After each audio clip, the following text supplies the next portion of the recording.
Hey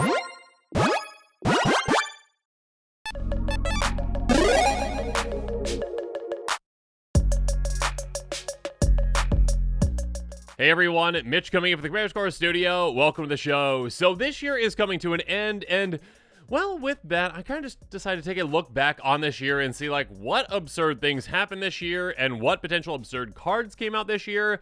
And with that, how, in my opinion, does that impact what the Power 9 of Magic is? Now, I just messed up right there. The Power 9 of Commander, because the Power 9 of Magic is set in stone, essentially, right? You've got, let's see if I don't mess any of these up. You got all the mocks, essentially, right? The 5 mocks, one of each color, essentially. And Jet, Sapphire, all the other ones. Emerald. Oh, goodness, I'm going to mess up all of those now. Let's just leave it at that. I don't have any of them. And then you've got Time Twister, Time Walk, you've got Ancestral Recall, you've got Black Lotus, and then, yeah, I think that's it, right? I got all 4. So there you go. You've got essentially those 9 cards, essentially, that are just solidified as the Power 9 of Magic. That being said, when it comes to the Power 9 of Commander, there isn't a really set list, essentially, because, well, every card in that list is banned in Commander except for Time Twister, which, in all honesty, is not a Power 9 card in Commander because it's a different format. So that being said, let's jump in and talk about what the Power 9 of Commander, in my opinion, from my perspective, from the perspective of me and my playgroup, what that Power 9 is. So let's jump into it. So I just want to preface this entire discussion with, hey, I am not a CEDH player. I do not play competitive EDH. So, yes, if I did, Thassa's Oracle would be in that list. That being said, I do not play competitive Magic. I do not play competitive EDH. So, therefore, Thassa's Oracle is not in my list for the Power 9 of Commander. Even though, yeah, it's probably one of the top-end cards in Commander when it comes to actually playing at the highest level, the most powerful level of Commander, yeah, Thassa's Oracle would have to make the Power 9. That being said, no, not for me, because I play, yeah, like higher power casual, but we're not looking to Demonic Consultation Thassa's Oracle. In fact, I've never seen a Thassa's Oracle win in the past like 3 or 4 years. So yes, Thassa's Oracle is not in there. In a similar vein, Jeweled Lotus is also in that discussion as well. Yeah, for more competitive pods, yeah, this might make the list, maybe, but it is not going to be making this list because yeah, typically you don't really see this card in more casual pods out there, not at least the ones that I have seen. So yeah, and also, again, if you're doing that, you're like, oh, okay, I cheat out my like 6 mana commander, which is like pretty powerful, but like not like overly powered. It's not like, oh, I just win because I got my commander out super early. It's more like, oh, okay, cool, I'm ahead of you, but it's not like, oh yeah, okay, Urza turn 1 and then you lose. No. Moving on though, let's talk about the honorable mentions that we are going to be going through in this episode.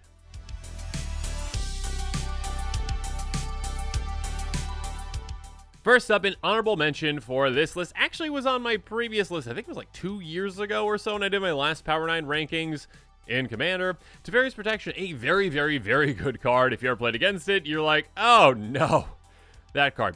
Instant for 3 mana until your next turn, your life total can't change and you gain protection from everything all opponents you control phase out. Exile. Basically, I'm out. I'm out of here until next turn, and then I'm back. And basically, this is a good way to say, surprise, whatever you just did does not matter to me. Go ahead and deal with each other. That Wrath that you just cast, nope, not happening to me. That Giant Swing at me, nope, not happening to me. I've got some time to stall and essentially be ready for this when it comes. So, yeah, Teferi's Protection, a crazy good card, but just got edged out in our list. Moving on, Jessica's Will. This one actually probably could have been in that more like competitive area that I just talked about. It also does see some playing casual from what I have seen. That being said, again, you're not looking to just combo off that early in casual. And so because of that, a very, very good card, but one that I wouldn't say is in that top tier Power 9. Source for 3 mana. Choose one if you control a commander, you cast a spell, you may choose both. Add red for each card in target opponent's hand. Exile the top 3 cards of your library. You may play them this turn. Again, in a more competitive environment, this is like, yeah, cast this as soon as you can, get 7 mana, and probably just win right then and there. More casual environment, yeah, you might get maybe 7 mana, but you're casting this maybe a bit later to make sure that you get with your commander in play, and then also get some cards off the top. It's a very, very, very powerful card, but again, not quite up to that Power 9 standard in my opinion. Next up, Fierce Guardianship, another card that, like Teferi's Protection, I believe was in my most recent list, and I did have some discussions with some people from my playgroup. Thank you, Eddie, Alec, and Eric for the discussions on this. And yeah, Fierce Guardianship just nudged out as well, just slightly outside of that top Power 9. Instant for 2 and a blue. If you control a commander, you may cast a spell paying its mana cost, counter target non-creature spell. an absurdly powerful and pushed card. I mean, all these basically are. That I kind of just like, Wizards, you didn't need to print this. We don't need any more free spells in Magic. And Wizards like, ha ha ha, this will sell. Yeah, a very, very good card.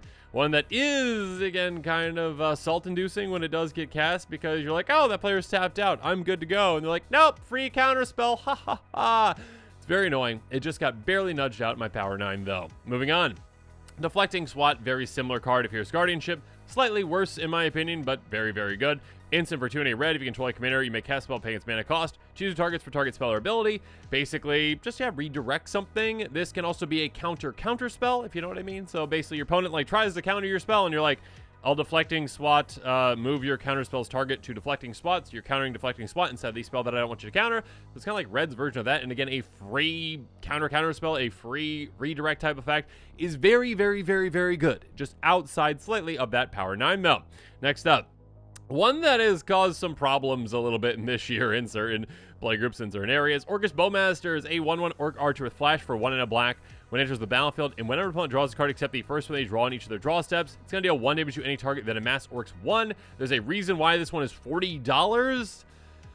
Yeah, this is a push card, Wizards. The way that you worded this is just very, very annoying.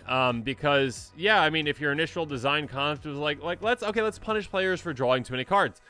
Cool. Okay. You should have worded that in a lot different of a way. It shouldn't be just, hey, deal to any target. You should be like, that player that drew the cards, essentially. I mean, word it in a better way than that. But essentially, instead of being like, yeah, let's punish that player for drawing an absurd amount of cards. So this is like, oh no, I can just spread that damage out to whatever I want. Not just players' faces, but also just creatures, planeswalkers, whatever you take out. And it doesn't matter who drew the cards. Whoever drew the cards, it does not matter. All that matters is that, oh, I can just redirect it wherever I want versus punishing a player for actually drawing cards. This works incredibly well with wheels. This is definitely a consideration potentially for being around that Power 9, but not quite there. Still a very, very good, overly pushed card, Wizards. Next up, Mana Drain. Yeah, just another absurd counterspell that, like, counterspell itself, the regular counterspell, sees an absurd amount of play in Commander. This is just strictly better, obviously. I mean, it comes with a $40 price tag, but it's strictly better. Instant for blue, counter target spell. That's again what counterspell does, and it sees so much play. That being said, beginning of your next main phase, add an amount of colorless equal to that spell's mana value. So basically just siphon off all that mana, and yeah, again, you already have a very efficient counterspell at 2 mana countering something, and now you get free mana from that. Potentially an absurd amount of mana to help you win the game the next turn. So yeah, a very, very powerful card just outside the Power 9. One that I do want to mention as well, probably the lower end of these though, Heroic Intervention. Kind of like Nefarious Protection, where it's like, yeah, protect yourself. This one doesn't protect yourself from everything, but it's like 2 mana, instant for 1 and a green, incredibly effective, incredibly efficient. Permanents you control gain hexproof and indestructible out of turn. This can save your entire board and then some. Just an absurd card, absurdly efficient, very, very, very good. Sees a ton of play in Commander for a reason. Just want to make sure I bring that one up. And then finally, in the honorable mentions, Esper Sentinel. Yet another one that's maybe more like in the CDH kind of tier, because this probably has more of an impact up there. Still a very, very good card in casual as well. A 1/1 human soldier for a single white mana artifact creature. Whenever an opponent casts their first non-creature spell each turn, draw a card less the player pays X, where X has Sentinel's power. Kind of like a Rhystic Study-ish, but also like Mystic Remora-ish, but on a creature. Yeah, the earlier you get this down, obviously, the better. Again, in a more competitive environment, you probably have more non-creature spells being cast more quickly early in the game, so you're going to be drawing more cards with this. Still very good in casual. Obviously, you just say 1 mana, hey, draw an absurd amount of cards, sticks on the field. Unlike Mystic Remora, where you have to pay for it to keep it on the field. Yeah, it might only be 1, but still a taxing effect can be a lot. And obviously, you can adjust that 1 based on the power. That being said, it is on a creature, and creatures are easy to deal with compared to other things, too. Obviously, this is an artifact creature, so even easier to deal with. So yeah, an honorable mention for sure, but not quite to the Power 9.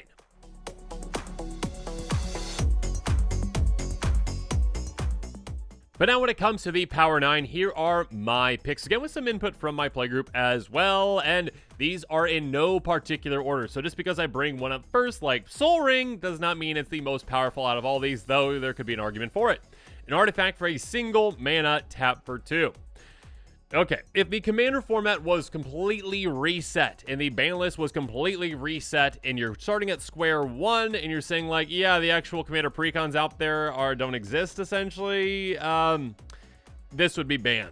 This would most definitely be banned, because when you look at comparable cards that are banned, or that comparable mana rocks that actually see a good amount of play, Yeah, this is just an absurd rate, okay? Because typically you're getting the reverse. You get an artifact that costs 2 and taps for 1.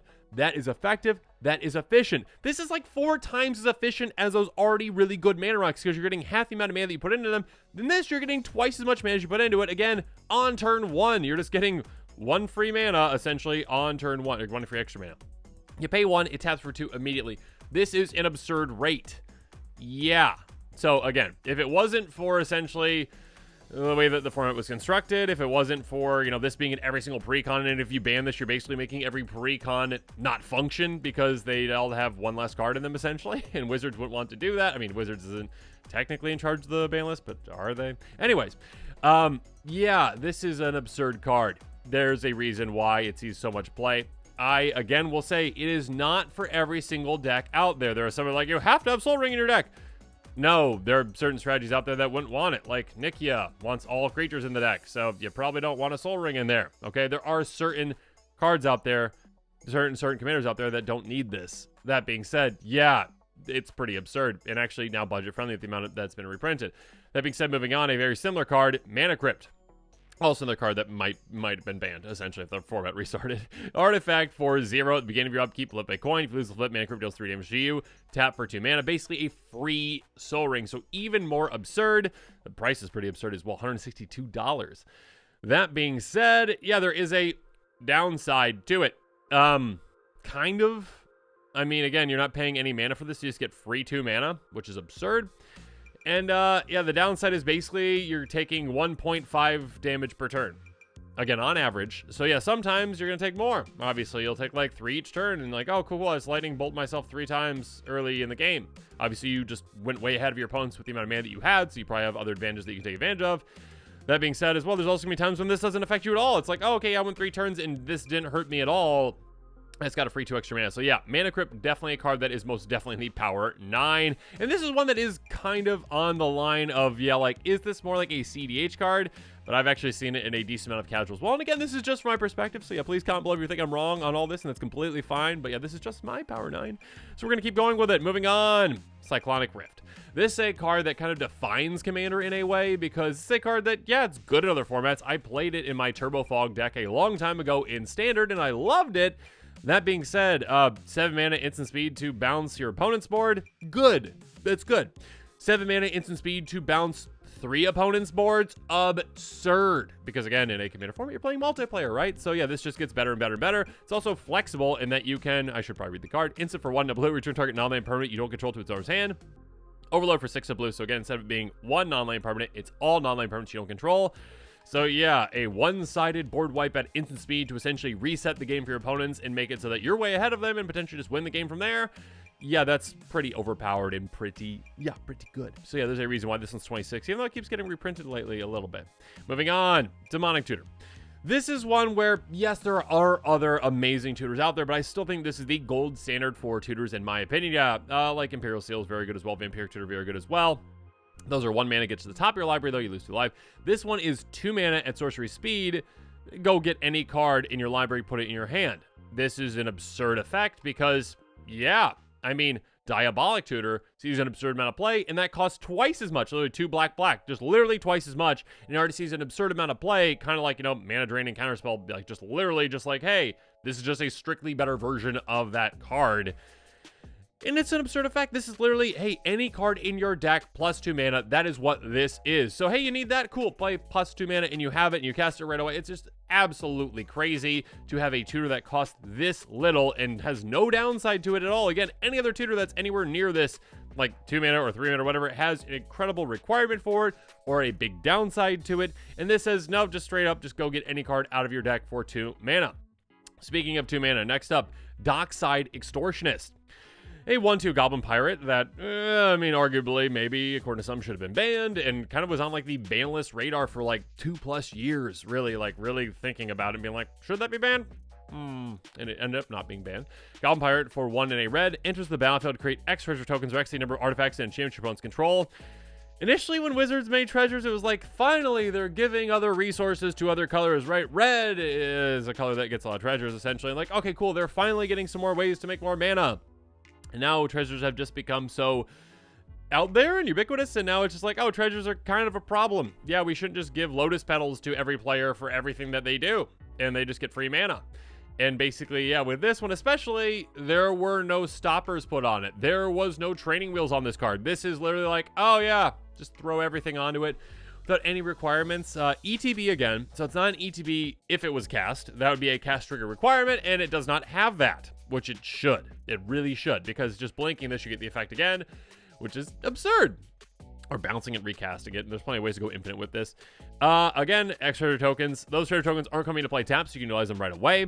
Based on the number of artifacts and enchantments your opponents control. Why both? Who knows? Also, it doesn't require like them to be like non-tokens, so you can also benefit on your opponents having treasures, clues, whatever, essentially. So yeah, just an absurd effect that is way overpowered. A giant mass ritual spell that can just put you absurdly ahead of your opponents. Again, can combo with a ton of things, essentially. Yeah, a crazy good card that, in my opinion, definitely deserves to be in the Power 9. Next up, oldie but a goodie, Ristic Study that was a common when it was printed because, again, in a one-on-one format, this card's like, oh yeah, not that good. Pretty garbage, essentially. Not garbage, but not great at all. Enchant for 3 mana. Whenever an opponent plays a spell, you may draw a card unless that player pays 1.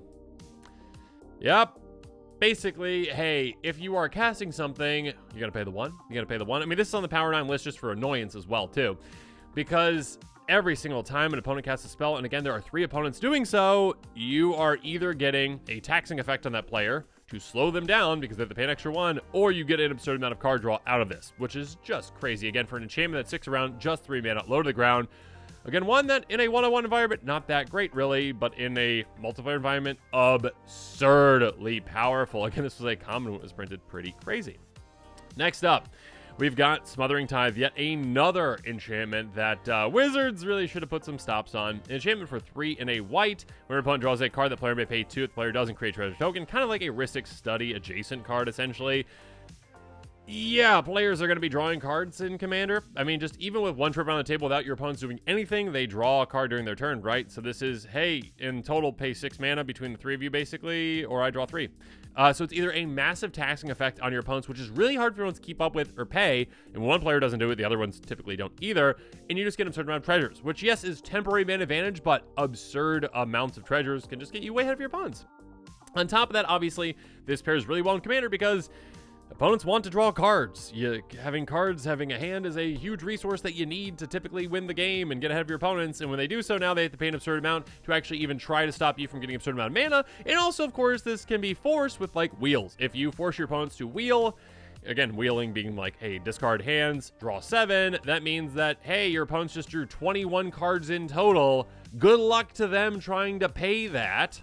Each, right? 14 mana each, essentially, for them to pay. That's not going to happen, and therefore you're getting probably 21 treasures. And with that, an absurd amount of ways to win from there, including wheeling again and doing this and that. It's a crazy card that really should have had a lot more stops put on it. And the justification initially is like, hey, we're trying to help out mono white decks who are struggling with 2 things, card advantage and mana advantage. Here's a way to help them out with mana advantage. Yes, but no, because if you're really trying to help out mono white, you would have made this card white, white, white, white, instead of 3 and a white, where any deck that has white can play it, instead of having a restrictive casting cost where it's like, oh no, really only mono white decks can probably handle that. Absurd. And also the taxing effect should probably be 1 instead of 2. The treasure price should come into play tap, so you can't just wheel and win right away. There's a reason why this is Power 9. Absurd card, and yeah, it's probably gonna be on the list for a long time. Next up, one new one from this year, the One Ring. Now, this one, again, there's some debate within our play group, essentially, like, does this one belong in there? Should it, inch out, essentially? Like, I think Fierce Guardianship and Teferi's Protection were the ones that really got, inched out, essentially. The One Ring is a legendary artifact for 4, indestructible, enters the battlefield, cast it, you gain protection from everything until your next turn. Beginning of your upkeep, you lose 1 life for each burden counter on it, tap any burden counter on it, then draw a card for each burden counter on it. This has way too much going on, number 1. And number 2, this is one of those that's like, you kind of forgot that maybe it gave that player protection, and you're like, oh, okay, I can't, I was just about to attack you, I'm sorry, okay. Yeah, your giant, indestructible card advantage machine also just happened to save you. Oh, and by the way, you probably have a way that you can bounce it back to your hand and replay it. This one, luckily, does have an ETB. If you cast it, still absurdly powerful. So again, like, Dockside doesn't have that, but like this has it, and it's still absurdly powerful. Again, you can protect for everything is absurd, and again, it comes on just a massive card advantage machine that can fit in any deck out there that, again, is indestructible, protect itself. And it's got ways around that, like, life loss. Like, at the end of upkeep, you lose 1 life for each burn counter on it. Okay, that's, like, the least amount of life loss that you could have on this card. Because it's not like, hey, like, when you tap this, you put a burn counter, you lose life, you hold up burn counters. No, no, no, no. It's like, oh, no, no, you've got ways to mess with this and be like, oh, you don't lose, like, any life or, like, barely any life. So you can have ways to untap and do it again. Obviously, proliferating to get more counters on it to draw an absurd amount of cards from it. And also ways, again, that you're probably just going to work with bouncing it back to your hand so you can replay it. So you can essentially be like, oh, okay, I get protection again. And also the burn counters are reset so I don't lose a ton of life. Cool, good for me. Yeah, there's a reason why this one was so pushed. Again, Wizards really wanted to sell Lord of the Rings. They're like, well, the most powerful thing in Lord of the Rings is the One Ring, so let's make it absurdly powerful in a, card that players are going to want to go get. And, yeah, one that can fit in every single deck, technically, because it is, again, colorless. It can fit in any deck out there. Just an absurd card all around. Moving on. And this one was, again, another one that's, like, kind of, like, on the border of, like, again, like, should it inch out those other ones? Could other ones be argued with to make it in there? I 100% agree, but if you haven't seen my episode with Eddie, and hopefully I've edited these in the right order where I put the Eddie episode up first, we go through just how absurd Roaming Throne is and how many commanders are like, yeah, I really want that. Yeah, I really want that. A 4/4 golem with ward 2 that costs 4, enters battlefield as a creature type. It is the chosen type and just other types. Pick triggered ability of another creature you control. The chosen type triggers. It triggers every time. This is not just for tribal decks. It is not. That being said, yeah, this fits in basically any tribal deck out there. Because if you've got a tribal deck, see if your commander has a triggered ability. An absurd amount of commanders do. I think Eddie looked up and it's like at least 7 out of the top 10 commanders overall have it. So that's a 70% rate. And there's just an absurd amount of commanders out there that do have triggered abilities. Like Magic is kind of built around, Commander is kind of built around like commanders doing a specific thing when things happen or when they do certain things. So like triggered abilities, yeah, happen a lot. And therefore, this is just doubling them up. And that's pretty absurd. So again, with a tribal deck, with your commander, you might have one that has a triggered ability. Cool. But also, even if you don't, check all the creatures in your deck that share that creature type, and you probably have 10 plus that have triggered abilities. And yeah, it's a shoo-in for nearly every tribal deck out there, probably. That being said, it's not just exclusive to that. And actually, I would say its application is even greater outside of tribal decks because the amount of commanders, again, that have triggered abilities is absurd. And even if it's just your commander that has that creature type that you are going to be doubling up, that really doesn't matter. Because, again, if your deck is built around your commander and its triggered ability, being able to double that up every single time is just crazy. I mean, think of, like, just like Atali, one of the most popular cards out there in Commander. I mean, I think it's more so like it is a good commander. It's a popular commander, but also in the 99, it's absurdly popular too. But like, think about like Atali. You could name like Elder and have like that as your only creature deck that is Elder essentially. And it's like, oh, okay, cool. Every time you attack, you get the top 4 off your deck twice. Yeah, that's going to win you the game. So yeah, Roaming Throne, absurd.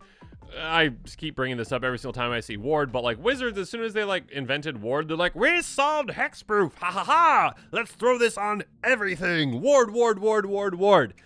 Everything does not need Ward, Wizards, and this definitely did not need this. But yeah. It's pretty absurd. It's an absurd card. Should see an absurd amount of play. And it's hard to argue against it for a lot of decks out there. So with all those factors and just kind of its power potential with certain commanders, like look at Routed Ravik. My gosh, Eddie kind of let me know about that one. And yeah, just look at certain commanders that work well. Miram, whatever the name is of that dragon. It's absurd. Okay, so just this one snuck into the Power 9 as well. A late addition to the year, but yeah. Those are my picks for the Power 9 in Commander. Again, 2 of the old cards have been edged out with Fierce Protection and, Fierce Guardianship. And some new ones have been put in there. Again, there can be a lot of debate, obviously, around this topic. Again, it is not a solidified list like the actual Power 9 of Magic, the original mocks. You've got, again, let's see if I mess this up again. Ancestral Recall, Time Twister, and Time Walk, plus Black Lotus. There we go. I think I got it. But yeah, it's not a solidified list, so of course there is a lot of debate. And again, this is just from my perspective, from my play group, from the players I typically kind of play with, and the cards that we play with. Again, Thassa's Oracle is not really part of our play group, so it's not going to be in the list, even though, it is probably, the most powerful card out there when it comes to like EDH, essentially, right?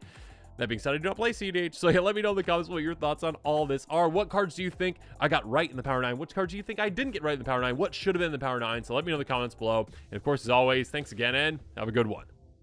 This show and episodes like this one are possible thanks to viewers like you. If you're looking for an easy way to help support this show, make sure that you like, share, and subscribe. Also, hit that bell notification icon so you don't miss any new episodes. You can also go check out our playmats and other merchandise at thecommandersquarters.com. We also have a ton of brand new t-shirt designs in stock, so make sure you check out those as well. Another easy way to support this show is with our TCG Player affiliate links. So whether you're buying a deck or individual cards, you can use this general link right here or one in the description. And the final way that you can support this show is by supporting us directly by becoming a patron. There are many benefits to being a patron, and I truly couldn't do this without all of their support.